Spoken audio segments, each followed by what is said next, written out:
Morning guys, just wanted to show you something quite interesting here.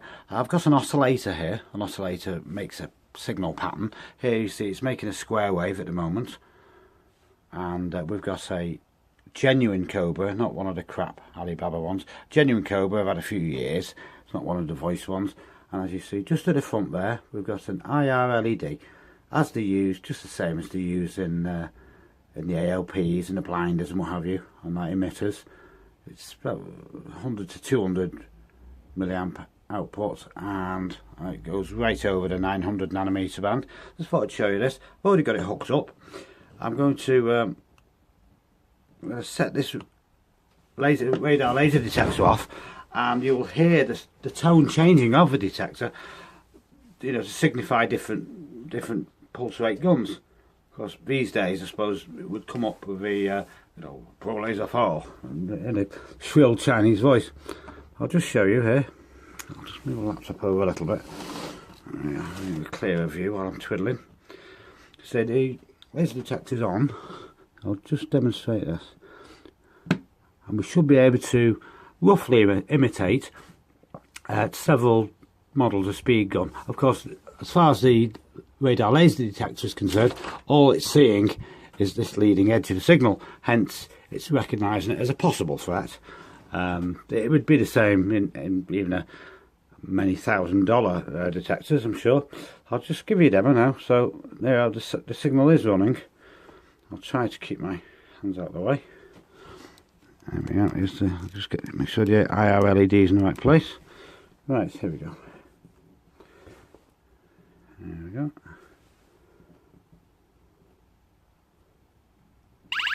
There we go. Now that would be kind of an old-fashioned ultralight 100 pulses per second, 100 hertz Lidar gun. These, you can still see these knocking around. I've got one somewhere. And of course, as time's gone on, the pulse rate has increased steadily. It's up in the thousands now, thousands of hertz. So I'll just give you a demo here, and as we raise the pulse rate, you will hear different guns being imitated. There we go. That would be kind of a 125 hertz gun, 150 hertz gun, and then we move up to the Stalkers and the Pro Laser 3s, Pro Laser 4s. The tone will change again, I expect. It'll be on and off tone. There we go, 1 second. There we go. That would be like a Pro Laser 4. It's still used in a few states, well, quite a few states.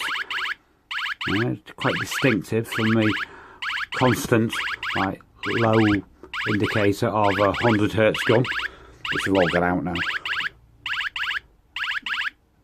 And so we continue adjusting the oscillator, and we should hear the tone change yet again to an even faster rate gun.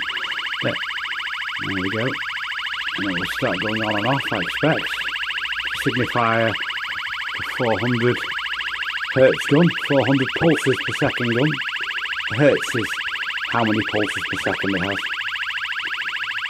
Right, continue up, and I expect it will change again. There we go. That would be a very fast pulse rate gun, like maybe like a 2-speed, or what have you, or one of these automated traps like they use now, with a laser unit. There we go. It settles down, and I think, there we go. And a very fast rate gun.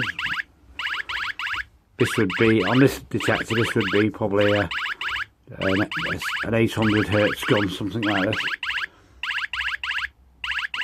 So you see, even though it's a square wave signal, which is completely wrong, the detector is still picking up the first edge to alert you of a possible threat.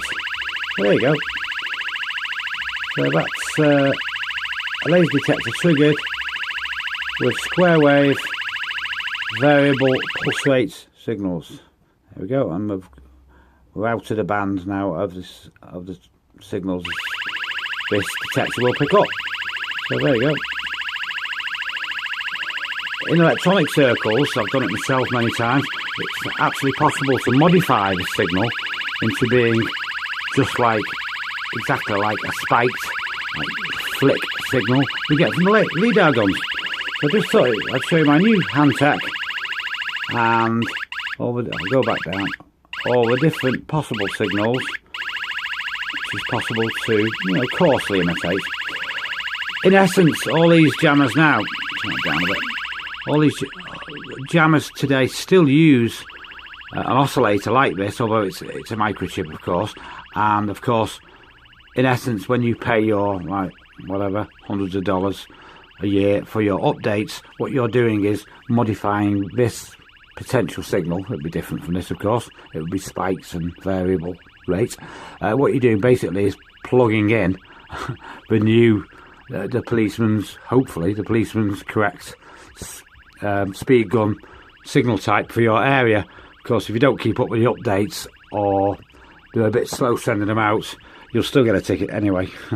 This is why a very agilent jammer like mine really does have a lot of advantages. So we're going back down the scale now, going back onto the slower, the slower pulse rates, and we should go back onto the. There we go. We're back onto like the 100. I know, a bit further. That's like a 125 hertz 2020. Should settle down in a second. There we go, just off the line. So there you go. Quite interesting, I think. This is using a pulse generator, an oscillator. You can produce all sorts of signals with a function generator or a complex signal generator. So I thought that would be a little bit helpful and a little bit interesting to you guys that are into electronics. And this is a 20 megahertz Hantek, which is I'm really impressed with for the price. It's been a lovely piece of equipment. Okay, see you guys.